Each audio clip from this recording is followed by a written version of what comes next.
4월 재보궐선거 지금 야권 단일화 얘기가 계속해서 거론되고 있는데 이 부분과 관련된 소식이 또 있습니다. 국민의당 안철수 대표가 오늘 기자회견을 열고 이같이 말을 했는데요. 금태섭 후보 지금 서울시장 출마를 선언했는데 금태섭 후보뿐 아니라 정권 교체에 동의하는 모든 범야권 후보들이 함께 모여서 1차 단일화를 하자라고 제안을 했습니다. 아울러 이 같은 범야권 후보들의 단일화가 예비경선 A조 그리고 국민의힘은 예비경선 B조가 될 것이라고 그 단일화 방법까지 그렇게 얘기를 했는데 이에 대해 금태섭 전 의원 화답했습니다. 환영한다. 빨리 만나자. 이렇게 얘기를 했는데 이 같은 안철수 대표의 제안이 나온 이유, 금태섭 후보가 지난 일요일에 서울시장 출마를 선언하면서 안 대표에게 제3지대 단일화를 제안을 했습니다. 이 부분에 대해서 안철수 대표 이를 수용했을 뿐만이 아니라 일단 국민의힘은 국민의힘대로 경선을 하고 그 나머지 야권에서는 우리끼리 지금 경선을 해서 단일화하자. 지금 이렇게 제안을 한 겁니다. 이 부분 평론가님 어떻게 해석하십니까? 그러니까 사실 안철수 대표 입장에서는 울며 겨자 먹기라고 생각이 듭니다. 네. 지금 지지율 차이가 상당히 나는 금태섭 전 의원과 굳이 이런 무대에서 같이 자웅을 겨루고 싶은 마음이 없었을 겁니다. 하지만 국민의힘에서 독자적인 경선 일정을 시작하면서요. 이제 어제 오늘인가요? 오늘 내일인가요? 예비경선 여론조사가 실시되고 있고요. 네. 2월 5일에 예비경선 결과가 발표됩니다. 그럼 본경선 후보 4명이 1대1 토론을 번갈아 하면서 국민적인 관심을 받을 수밖에 없습니다. 이 레이스에서 안철수 대표가 소외되었기 때문에 그 한 달이라는 기간 동안 국민의힘에서 오세훈이냐 나경원이냐 아니면 조은희 같은 다크호스냐 이런 붐업이 될 텐데 안철수 대표는 바깥에 있어야 되잖아요. 할 수 있는 게 별로 없습니다. 네. 그렇기 때문에 제3지대 단일화라는 이 룰을 채택할 수밖에 없었던 것이고 금태섭 전 의원이나 또 다른 3지대 후보와도 아마 토론을 해야 될 텐데 관심을 상당 부분 가져올 수 있다는 장점이 있고요. 이렇게 되면 3지대 후보와 국민의힘 후보 사이에 단일화를 어느 정도 약속할 수 있다는 지금 사실 서울 시민들이 단일화 될까 말까 반신반의하는 분들도 많은데 단일화 한다는 그런 사인을 줄 수 있다는 장점이 있습니다만 안 대표 입장에서는 굳이 지지율 차이가 많이 나는 군소 후보들과 내가 동급에서 겨뤄야 된다는 부분은 분명한 단점이고 사실 지난 대선 경선이나 네. 대선 후보로 나왔을 때를 보면 안철수 대표가 토론에 강한 정치인은 아니라는 판단이 듭니다. 대다수의 정치 전문가들이 비슷한 평가를 하고 있는데 반면 금태섭 전 의원 같은 경우는 토론의 명수로 또 이름이 높거든요. 이 과정에서 오히려 네. 안철수 대표가 상처를 입는 것은 아닐까. 그런 부분은 단점이기 때문에 장단점이 있는 선택이지만 안 대표 입장에서는 이것 말고는 지금 관심을 가져올 만한 방법이 없었다. 그런 점에서 울며 겨자 먹기가 아니었나라는 생각을 합니다. 네. 자, 그런데 방금 말씀 도중에 나왔습니다만 야권 단일화 과연 가능할까요? 서울 시민들은 여기에 대해서 어떤 생각을 갖고 있는지 이 조사 보도록 할게요. 단일화 안 될 거다 47.5%, 단일화 될 거다 36.1%로 단일화되지 않을 것이다. 야권 단일화 어렵다라는 의견이 더 많았습니다. 이 같은 조사는 윈지 코리아 컨설팅이 지난달 30일부터 31일까지 시행을 했습니다. 표본오차 플러스 마이너스 3.1%포인트, 95% 신뢰 수준입니다. 국민의힘에서는 정진석 공천관리위원장 3월 초에는 반드시 단일화하겠다라고 그렇게 다시 한번 강조를 했는데 교수님 네. 가능할까요? 반반인 것 같아요. 네. 제가 볼 때는 단일화를 안 하면 상당히 어렵습니다. 국민의힘 입장에서 단일화를 안 하고 후보를 냈을 경우에 3명이 경선을 하게 되는데 네.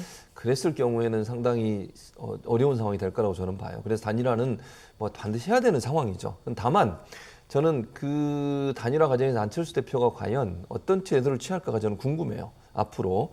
그러니까 본인 입장에서는 거의 정치의 마지막 승부수를 띄웠다고 해도 과언이 아닐 정도로 이번 선거가 중요한데 네. 이번 선거에서 본인이 후보가 되지 못한다고 가정을 했을 때 본인은 상당히 어려움을 겪게 될 겁니다.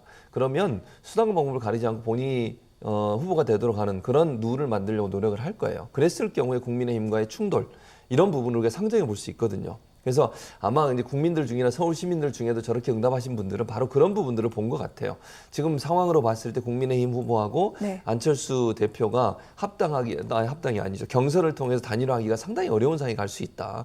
이런 부분에 대한 우려인 것인데 다만 그럼에도 불구하고 양쪽 다 단일화가 아니면 이길 수 없다라고 하는 절박감이 있기 때문에 단일화에 대한 시도는 계속 할 겁니다. 그래서 네. 그런 부분들을 좀 지켜봐야 될 것 같은데 그래서 제가 이제 단정적으로 몇 퍼센트 이상이라고 얘기할 수 없는 것은 이 여러 가지 상황들이 있어서 앞으로 안철수 대표가 어떤 태도를 취하느냐에 따라서 네. 단일화가 자연스럽게 아름답게 이루어질 수도 있지만 거기서 불협화음이 생기면서 또 다른 상황으로 갈 수도 있는 그런 위험성도 남아있다고 볼 수 있을 것 같습니다. 그렇군요. 자, 이런 가운데 또 같은 여론조사에서 현재 서울시장 출마를 선언한 인물들에 대해서 어떻게 선호하는지 이 부분에 대한 내용도 나왔습니다. 박영선 전 장관 24.6, 이어서 안철수 대표가 22.4로 조금 뒤져 있습니다. 이어 나경원, 오세훈, 우상호, 금태섭 후보 등의 순인데 이전보다 안철수 대표에 대한 지지율보다 지금 박영선 후보에 대한 선호도가 조금 더 올라갔습니다. 왜 그런 걸까요? 일단 본인이 어쨌든 출마 선언을 했잖아요. 그게 네. 일단 영향을 미쳤다고 저는 보고요.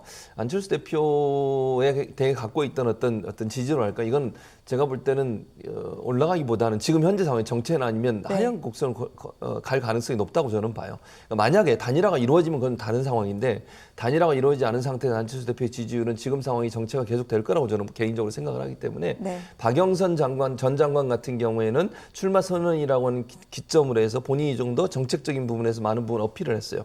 이게 컨벤션 효과를 나타내면서 일정 부분 지지율이 상승했다고 저는 보거든요. 네. 그래서 지금 물론 오차범위 내기 때문에 누가 앞서고 있다 뒤서고 있다 이렇게 얘기하기 좀 어려운 상황이 있긴 하지만 지금 현재 상황으로 보면 안철수 대표 입장에서는 어려운 싸움인 것이고 저는 개인적으로 이렇게 판단을 합니다. 박영선 장관 입장에서는 어떤 성승할 수 있는 어떤 계기는 됐다라고 저는 네. 봐요. 다만 아까도 말씀드렸지만 단일화라고 하는 하나의 이슈가 안철수 대표로 단일화가 된다고 하면 상승의 기회는 충분히 있다고 봐요. 다만 단일화가 안 됐을 경우에 안철수 대표의 지지율은 지금 상황에 더 올라가기는 상당히 어렵지 않겠나 이렇게 보여집니다. 그렇군요.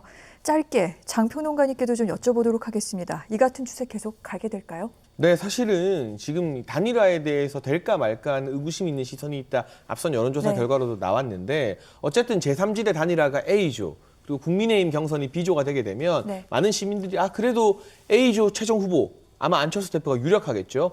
B조 최종 후보 단일화 하겠구나라는 생각을 가지게 됩니다.